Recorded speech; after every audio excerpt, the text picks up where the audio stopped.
Hear me well? Okay. My name is Karam. I am not an alcoholic. Let's start with that. Okay.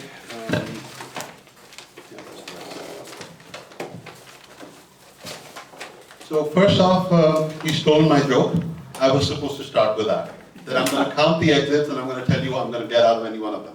But that's all right. So this is how it went. See? A few months ago, in an unguarded moment, Dr. Sohail requested me to write a brief commentary in the second volume of his book, co-authored with Dr. Sohail Dabari.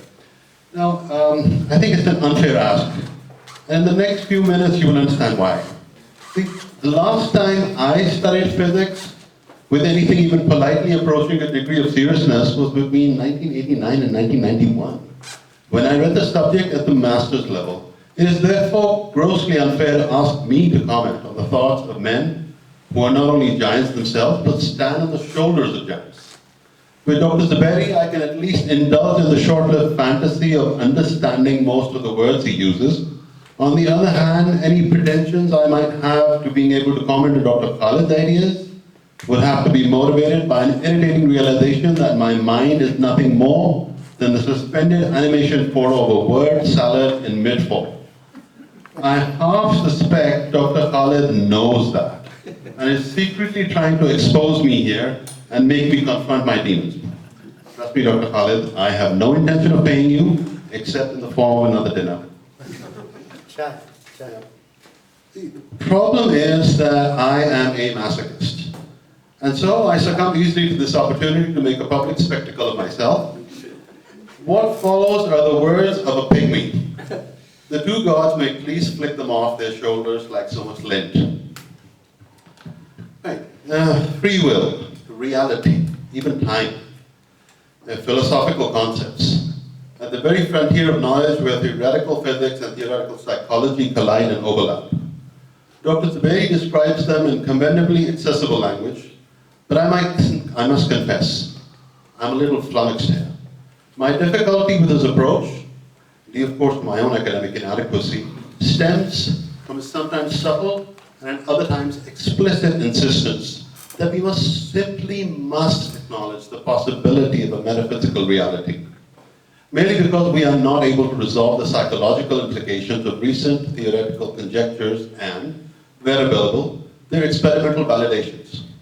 To my totally untrained and now untrainable mind, this seems to be a good enough example of intuition from causality. And I can see Dr. Khalid picking up his hammer of Thor to hit me. Excuse me for that. I may be getting weighed down by my own religio-cultural baggage, but I feel that despite standing at the edge of the Niagara Falls, Dr. Dabari understandably still wants the reassurance of terra firma under his feet. He seems to want to make sense of what he has discovered so far. And so, on page 97, he ends his first paragraph with these words. Just as one can take an atheistic stand that there is no need to believe in a God Almighty, there is an equally strong argument proclaiming that this universe does not make sense without a planner and a creator. Oh dear, this could take a couple of nights writing.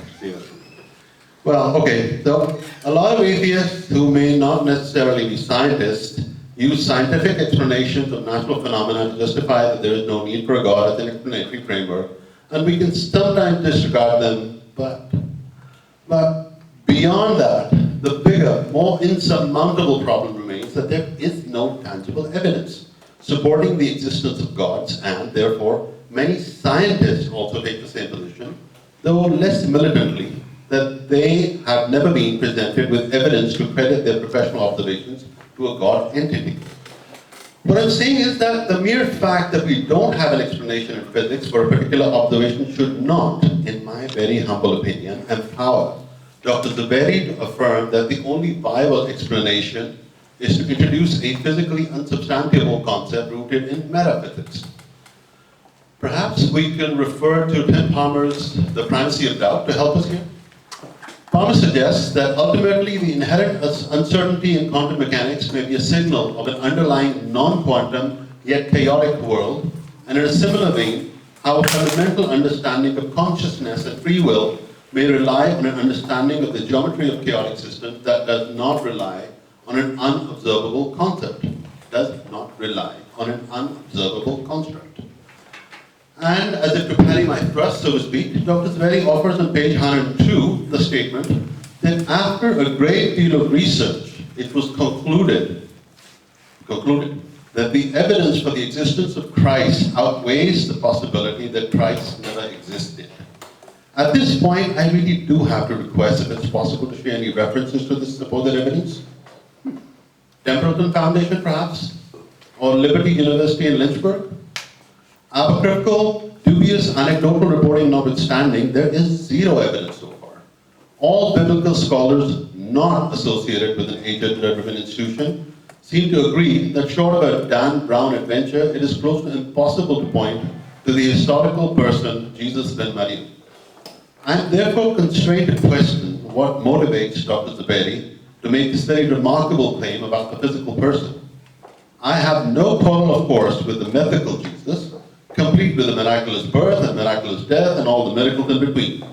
But I should be allowed then to proclaim that equally unverifiable position taken by Professor Bart Ehrman, among others, that Jesus may actually have been the result of a Roman centurion having forced himself upon an unsuspecting 14-year-old child.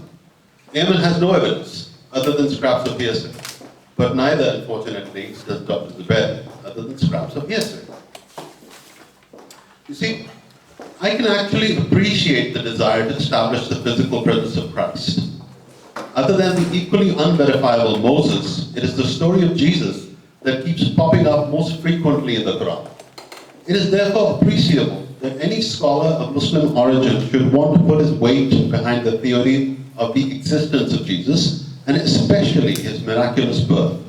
Not being able to do that allows miscreants like me to question the revelatory validity of all the Quranic verses associated with Jesus, and by extension, any verses related to miracles per se, and then any verses related to any other matter. But let's leave that here for the moment. Let's jump to chapter 18. The entire chapter is premised on the romantic notion that Islam is based on just one revelation, and only if we could revert to the simple, uncluttered base of Islam, we would be able to restore the Muslim world to its past glory. I've lived with this pious fantasy all my life, and it is endemic in the subcontinent. Dr. Zaveri suffers from a syrupy idealism as badly as my father, bless him, does, or his cousins, or my brother. Because in the subcontinent, we have been psychologically trained to imagine Islam, inverted commas, as a monolithic idea suspended in an intellectual vacuum, and not influenced by any socio-economic environment anchored in history. Dr. Zaveri yearns for a simple Islam that respects rationality. But when I read the history of Tabari, or Ibn Ishaq's life of the Prophet as told to us by Ibn Hisham, or Marshall Hodgson's The Venture of Islam, we find an Islam that is unable to free itself from its social and temporal context, complete with the visible irrationality of a pastoral tribal milieu. It seems to very clearly derive its sources from the cultures and empires surrounding the scene of the action. The almost defunct Judean kingdom in the northeast, the once great but now dwindling Egyptian empire to the west, and the Greco-Roman civilization to the northwest, and the Persian Empire to the east. And each of these appear very undeniably to have informed the myths and practices and prejudices we find in Islam. There is no simple original Islam to go back to. It is the myth that Indo-Pakistani scholars propound to feel warm and fuzzy inside, notwithstanding the irrationalities of all the neighboring cultures. It is from this Islam that Dr. Zaveri wants to start a movement, as he mentioned on page 118, that puts emphasis on a decent life full of tolerance, integrity, justice, and creativity. And here we walk smack into another wall. Any, and I don't restrict this to Islam, but any social establishment that organizes itself around certain undeniable and unchallengeable myths as its singular qualifying factor is, by its very nature, exclusionist. And it goes for Islam as well. Islam justice applies to Muslims, because in Islam, the qualification for citizenship of the state is the proclamation of faith. Anything short of that leaves one in the limbo of being a second-class citizen, and the rules governing political and military service, or ownership of property, or even on marriage, apply differently. An Islamic society tolerates what is prescribed within its regulations as tolerable, but not anything beyond it. I cannot bring myself to accept how a return to the simple Islam of 7th century Bedouins can possibly be good for a vastly more enlightened and ethnically and culturally diverse humanity. How it can foster tolerance, integrity, justice, and creativity is beyond me. Especially creativity, which, except for the art and culture associated with the celebration of mythology, has got nothing to do at all with one's faith. On page 122, Dr. Zubairi states that all the sources of canonized Islam outside of the Quran are based on human efforts of early Muslims, were not infallible. And here, perhaps we can have meeting of the minds, but only just. Because when I start exploring the sources of the Quran itself, and I'm working on from the assumption that it wasn't an angel, I find that the Quran borrows by the shovelful from existing mythologies. Myths that are historically imperfect, are riddled with logical contradictions, and rooted firmly in the prejudices of their time.